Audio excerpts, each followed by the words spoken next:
જો આપણે સકારાત્મક રીતે વિચારવાનું શીખી જઈએ તો અનેક મુશ્કેલીઓ સરળ બની જાય છે અને મનને શાંતિ મળે છે.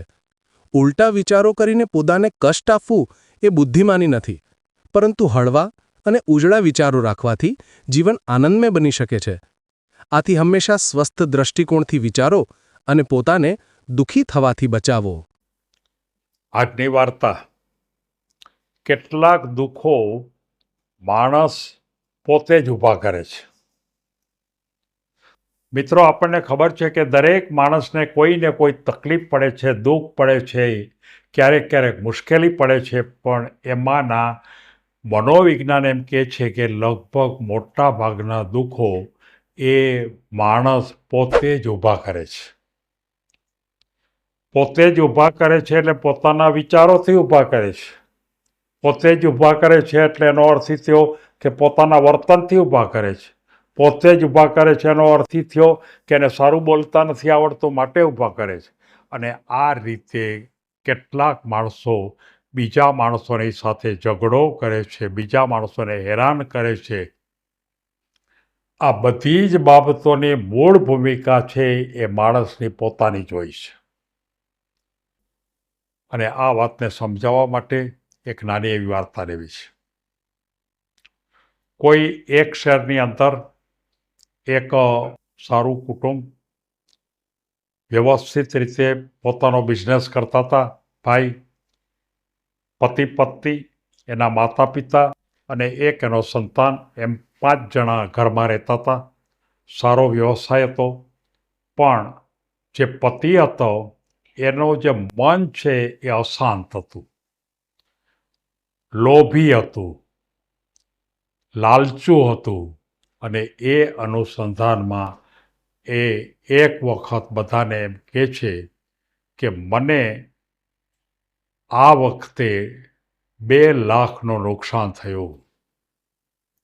બધાને વાત કરે કે 2 લાખનું મને નુકસાન થયું. કોઈ આવે મહેમાન તો એને એમ કે 2 લાખનું નુકસાન થયું. ગામમાં વાત કરે એટલે એ રીતે વારંવાર એને વાત કરે. એને પત્ની હતા, એને એમ થયું કે આ જે વાત કરે છે વાત સાચી નથી. એટલે એક મનોવિજ્ઞાનને લઈ આવે છે અને મનોવૈજ્ઞાનિકને એમ કહે છે કે મારા પતિને આ જે વાત આવી છે એ વાત એને સમજાવો. એટલે પહેલો જે માણસ હતો એ એકદમ દુઃખી ચહેરે, એકદમ તકલીફમાં હોય એમ, હિંમત હારી ગયો એમ, મને આ વખતે 2 લાખનું નુકસાન થયું, હું હિંમત હારી ગયો છું, મારું પોતાનું બધું વયું ગયું, 2 લાખનું નુકસાન થયું છે. ત્યારે એ મનોવૈજ્ઞાનિક એના પત્નીને પૂછે છે કે આ જે કહે છે સાચી વાત છે? ત્યારે એની પત્ની એમ કહે છે સાવ ખોટી વાત છે. તો કે કેવી રીતે ખોટી વાત છે? તો કે પ્રશ્ન એ છે કે એને એક સોદાની અંદર 5 લાખ રૂપિયાનો પ્રોફિટ થવાનો હતો અને એ નક્કી જ હતું. 100% 5 લાખનો પ્રોફિટ થવાનો જ હતો. પણ એ 5 લાખના પ્રોફિટ થવાને બદલે માત્ર 3 લાખનો થયો. અને 3 લાખનો થયો એટલે એ એમ કહે છે કે મારા 2 લાખની ખોટ ગઈ, 2 લાખની ખોટ ગઈ. હકીકતમાં તો 3 લાખનો નફો થયો છે.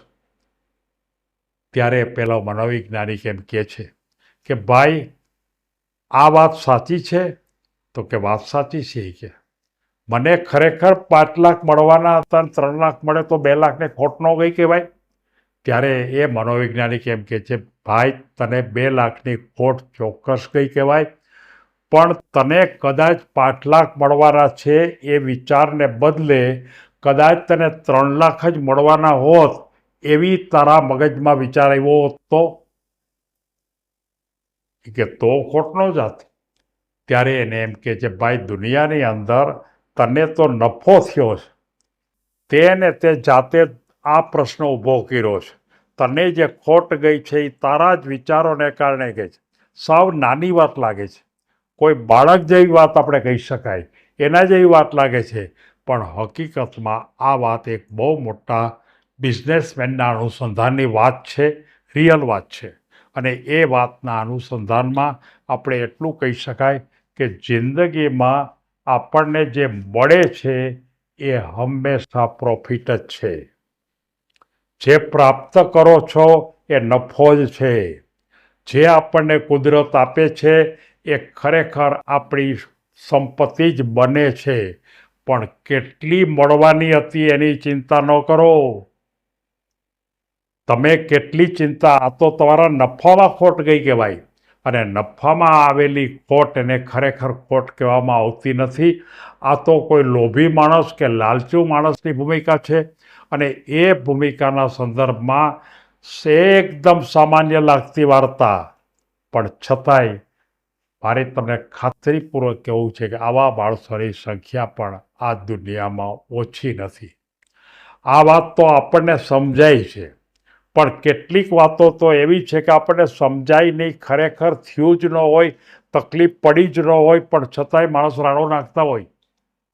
હું મરી ગયો, મારાથી કાંઈ નહીં થાય, હવે કાંઈ વસ્તુ બનશે જ નહીં.